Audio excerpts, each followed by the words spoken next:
Hello, I'm Elliot Shelton, pastor of Promised Land Church here in Memphis, Tennessee. I would like to thank you for tuning in to A Word for Your World media broadcast. This sermon series, I promise, that is about to be brought to you, I pray that it is a blessing to you. It will teach you how to serve, how to witness, how to worship, how to fellowship, and how to give. We're looking forward to teaching this broadcast, and if it is a blessing to you, please let us know by allowing us to have your testimonies. We're looking forward to receiving them. May God bless you, and this is A Word for Your World. Isaiah 6, beginning at verse 1, and I'm reading from the King James Version of Isaiah 6. Beginning at verse 1, it says, "In the year that King Uzziah died, I saw also the Lord sitting upon a throne, high and lifted up, and his train filled the temple. Above it stood the seraphims, each one had 6 wings. With 2 he covered his face, with 2 he covered his feet, and with 2 he did fly. One cried unto another and said, Holy, holy, holy is the Lord of hosts. The whole earth is full of his glory. And the post of the door moved at the voice of him that cried, and the house was filled with smoke. Then said I, Woe is me! For I am undone, because I am a man of unclean lips, and I dwell in the midst of a people of unclean lips. For my eyes have seen the King, the Lord of hosts. Then flew one of the seraphims unto me, having a live coal in his hand, which he had taken with the tongs from off the altar. And he laid it upon my mouth, and said, Lo, this hath touched your lips.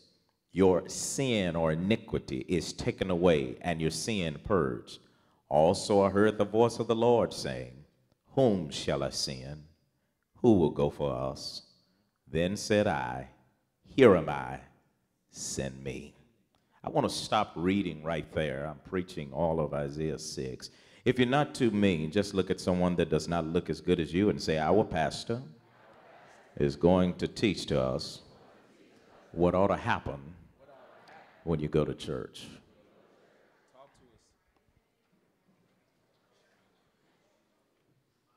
What ought to happen when you go to church?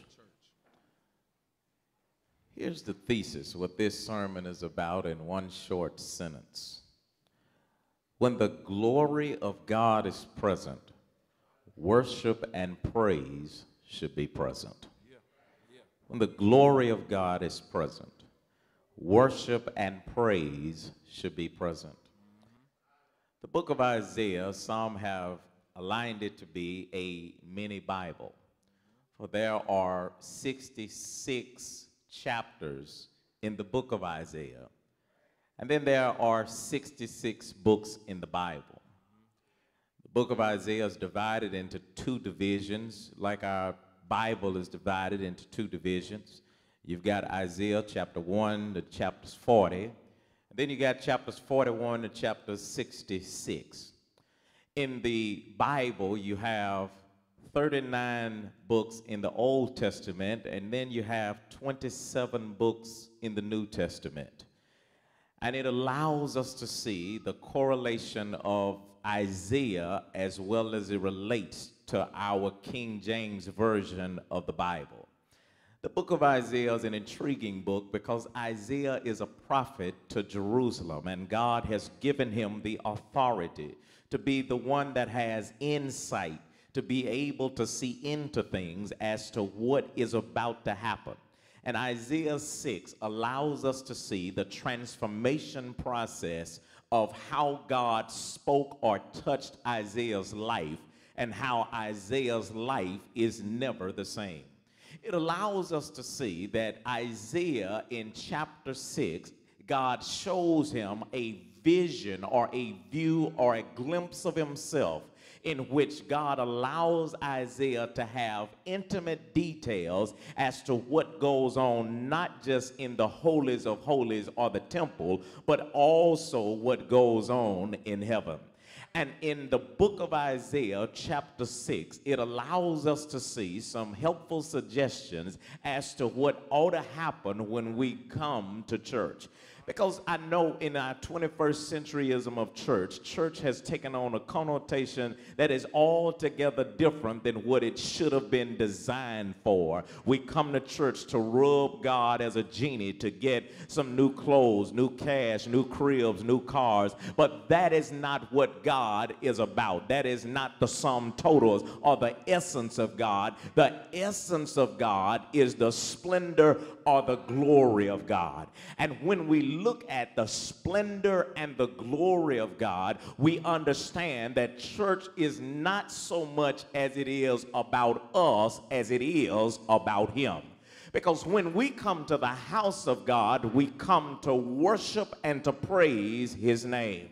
And there are a whole lot of us that when we come to church, we don't come with the right reason, the right motive, and the right mentality. And that's the reason why we leave church saying we didn't feel nothing, we didn't get anything. It's because we didn't give anything. When you come to God's house, you ought to come ready to give something. And the Bible allows us to know in Psalms, let the redeemed of the Lord say so. In other words, when I come to church, I don't come to church to be silent or to be quiet. I come to church to make some noise. I wish somebody could get a hold of it. Because when you understand you come to church to make noise, when you come to church to make sure that the registers that are in heaven understand that what's going on earth is the same thing that correlates to what's going on in heaven.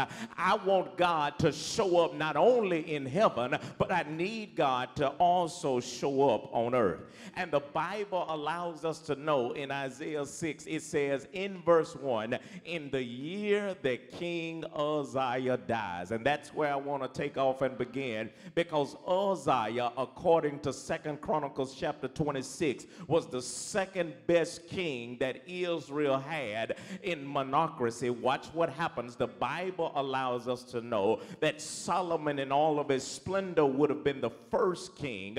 And then watch this, that some scholars have said Uzziah would have been the second best king, because in his reign and rule, Jerusalem was allowed to build not only its army with over some 375,000 men that were trained and skilled for war, but they were also able to build all kinds of machine and soil and to till the soil so that the soil could be used for vegetation. And Isaiah 6 says, with everything that he knows, the Bible says it was in the year that King Uzziah died that he says, Isaiah says, I saw also the Lord. In other words, it was such a bad year that the bad year became a good year. And let me tell somebody in here that you need to understand that it's times that you can have a bad time, but God will make a good time out of a bad time. Let me see if I can make that plain, because it's a whole lot of us going around cursing our bad times, but it's our bad times that opens our eyes to what God is about to do good in our life. And every now and then you got to shout and thank God for the bad things that God allows to happen, because had it not been for the bad things that have occurred, you never would have allowed your eyes to be open to the good things that God is about to do.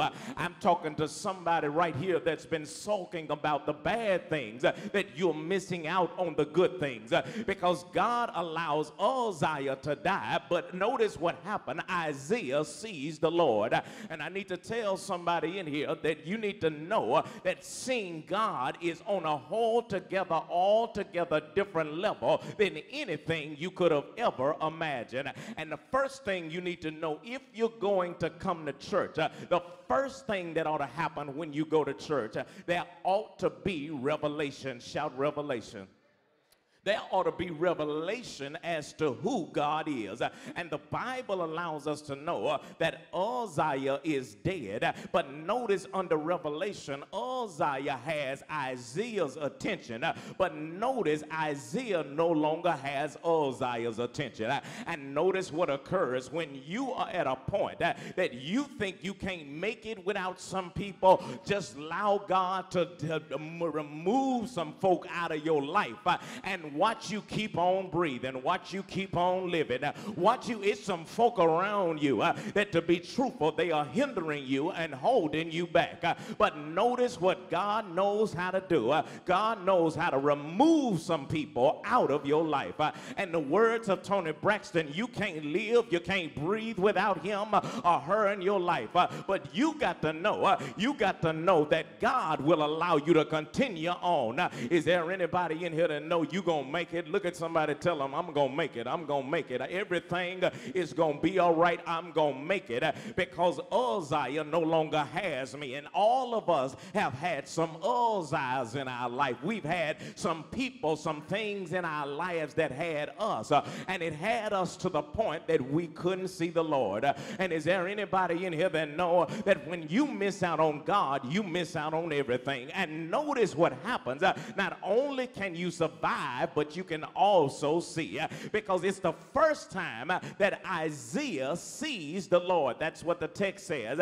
He said, I saw also the Lord. But notice, I don't just see him, I see him sitting upon a throne. Now notice what happens, that God is not sitting, God is sitting and not standing, because standing would suggest that the throne has been abdicated and vacated. But notice what happens. The text says the Lord is sitting. In other words, I need to let somebody know, while you pacing the floor all night trying to figure out what's going to happen tomorrow, God is still on the throne. He's sitting on the throne. In other words, God is not in a panic session. He's not in a planning session. God already knows what he's going to do with your situation before you come apart. And you got to know that God is still in control. But notice God is in control to the point that he's on his throne and not somebody else's throne. Let me see if I can unpack that. He's on his throne and he's not on a borrowed throne. In other words, God is not on somebody else's throne. He's on his own throne. You see, you got to understand that a lot of people we look at, we need to learn how to look over. And notice God is on his throne and not Uzziah's throne. In other words, Isaiah has to understand that God is the one that set Uzziah up and put Uzziah where he was. And notice God is sitting on his throne. God ain't sitting on Uzziah's throne. And it's a lot of people we look up that we need to look over. Stop letting, here's how I want to do it. Stop letting people have holy places that have hellish intentions. That's good. Let me hit rewind. You got to stop letting people have holy places that have hellish intentions, because you got a whole lot of folk that you've allowed access in your life that sometimes you got to allow the card to be revoked and shout access denied. Do I have a witness here? You've allowed folk to take up space in your life and you got to say access denied. You've allowed folk to be around you, pausing your bloodstream with all their negativity, download all their haterade. You got to learn how to say access denied. I ain't finna let you come in here and tear up my house. You ain't finna come in here, rearrange my furniture. You ain't gonna be running in and out my house all night. You ain't finna allow this light bill, in the words of my grandmama, be sky high. You are not gonna have it your way, because this ain't Burger King. Is there anybody in here that can shout access denied? You got to learn how to say access denied, because it's a whole lot of stuff that go on in our life that we've got to learn how to put God back in the proper perspective. Watch what happens. The Bible allows us to see that. Notice in verse 1 that he sees the Lord sitting. He's sitting upon his throne. And notice the text says he's high and lifted up. Let me see if I can break this down, because you got to understand that God is on his throne. He is the king. He is the only king. He's the King of kings. You have to know God is not just a king, but God is the king. Okay, y'all missed it. You see, many of us, we allow folk to have kingly places in our life, but they don't deserve it. Okay, let me see if I can make that a little plain. Elvis Aaron Presley, if you've been around Memphis any while, you know and have heard about Elvis Aaron Presley. Elvis Aaron Presley was called the king. He starred in 33 movies, sold billions of records, served his country in the military, even sang some gospel. His talent, good looks, sensuality, charisma, and good humor endeared him to millions. But on August 16th, 1977, Elvis died at his Memphis home called Graceland, and of an apparent overdose of drugs. He was a king, but he's not the king. And it's a whole lot of us. We need to understand that everybody you call a king, that don't mean they are the king. You got to realize they might be king of your little circle, but they ain't the king, because there's only one the king, and he's Lord of Lords. He's Adonai, Jehovah. Is there anybody in here that know? You got to know there's only one king. Okay, watch what happens, because you got to understand. Notice you've given people holy places that have hellish intentions. And you got to understand that when you give people holy places that have hellish intentions, everything that they project is coming your way, and they're going to destroy everything that God has for you. Let me see if I can do it this way, because you have to realize that we need to know that everybody that's in our life don't deserve the proper titles that we give them. Okay, let me see if I can make this plain, because it's some young ladies in here and some young men in here that need to know that you allowing folk to have too much access to you in your life, and you don't need to allow them to have that kind of access in your life. In other words, if they don't, and I don't care what they are doing and what their worth is, they can't compare to God himself. You've allowed some man to come in your house and tell you you can't come to church. You've allowed some lady to change your religion and allow you to start worshiping something you don't even know what you worshiping. You got to understand that you are only a king. You are not the king. And when I understand who the king is, everybody else is beneath that. Is there anybody in here that know? I know who the king is, because it's the King of Kings that saved me. It's the King of Kings and Lord of Lords that allows me to have breath in my body, and I'm going to praise his name versus praising anybody else's name. In the words of Johnny Taylor, he's still crazy for you. He can't help but think about you, because it just ain't the same without you. Because all y'all been through, he's still crazy for you. He wants to be the king, but understand he ain't nothing but a king. Maybe like LTD, they singing to you just yesterday. They cast their eyes upon your lovely face, but that was on yesterday. Now just a dream that lives inside your memory. Wish it could be reality. Shine on yesterday, carry me away, and let me be back in your arms, holding you again. Okay, y'all don't know that one. Maybe like Maxwell said, he never seen a sun shine like this, never seen the moon glow like this, never seen the waterfalls like this, never seen the lights off like this, never dug anyone like this before, never had tasted lipstick, he's never had someone to witness, never wrote a song quite like this. Fortunate to have you, girl,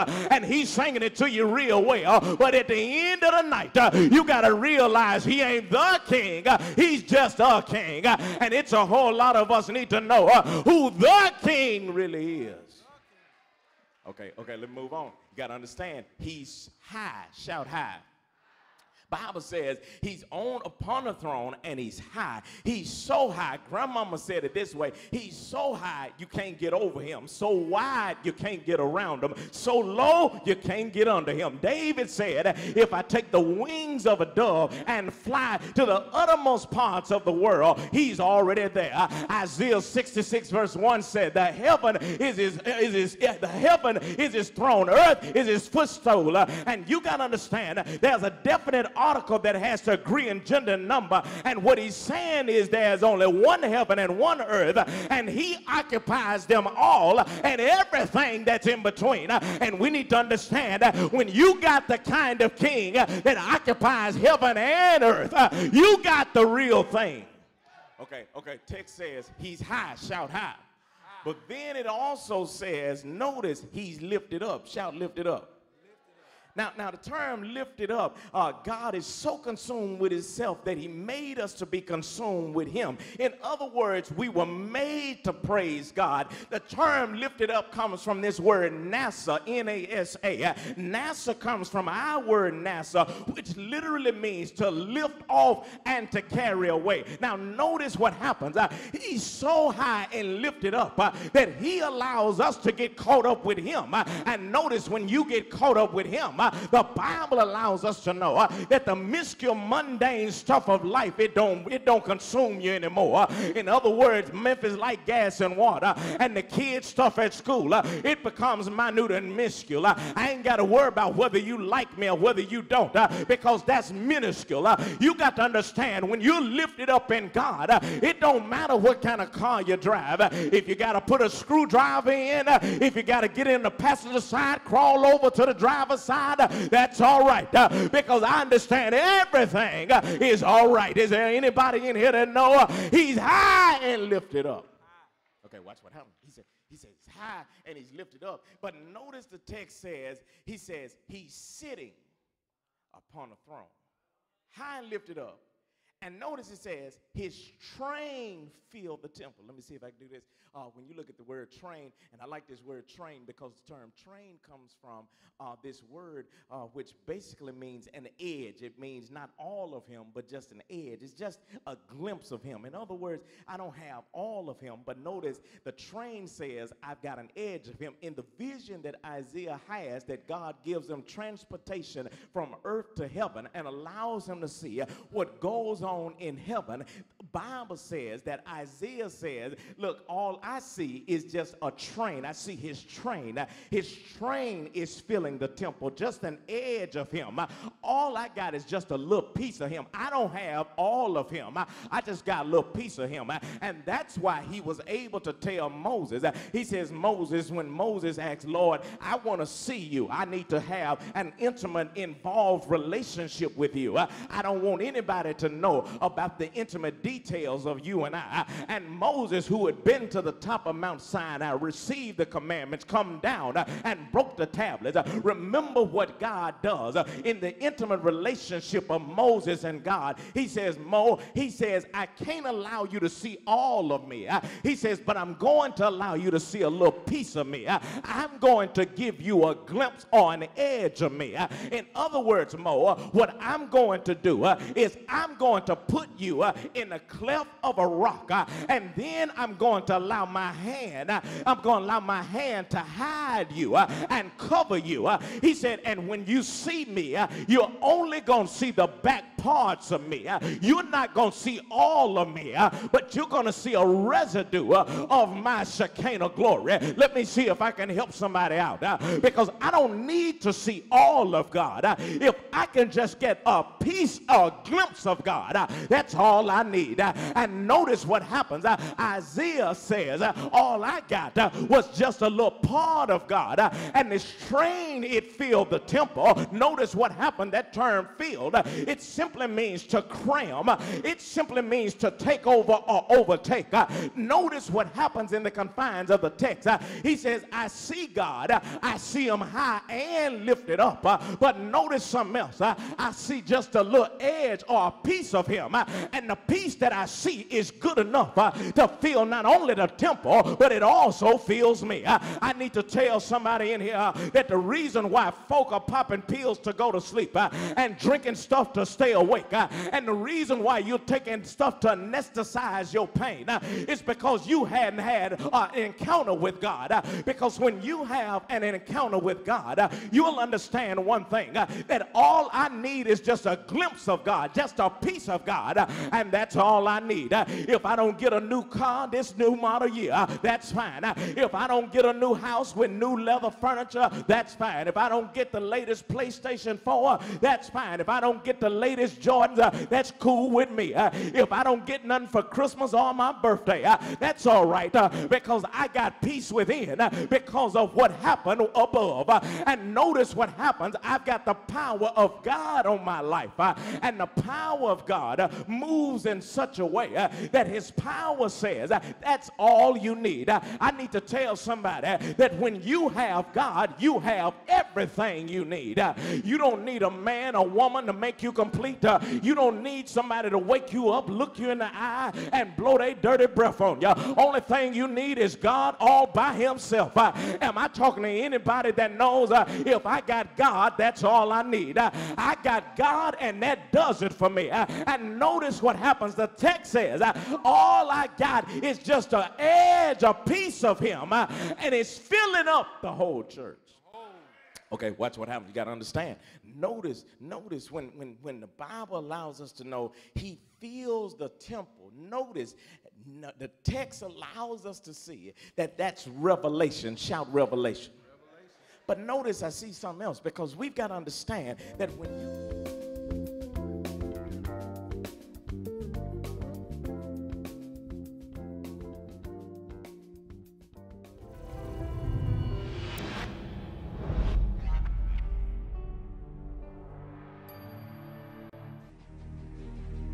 How can you say that the sky is the limit when there are footprints on the moon?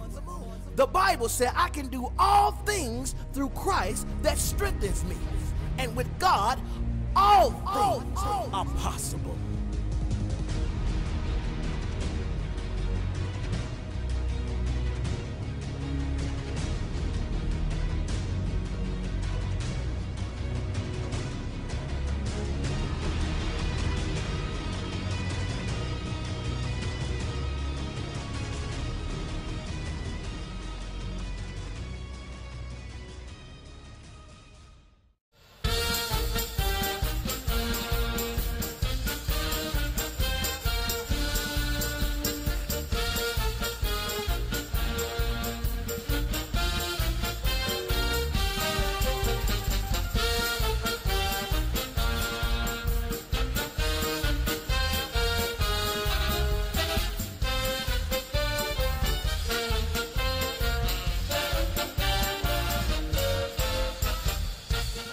Gifts and talents are given to us from God.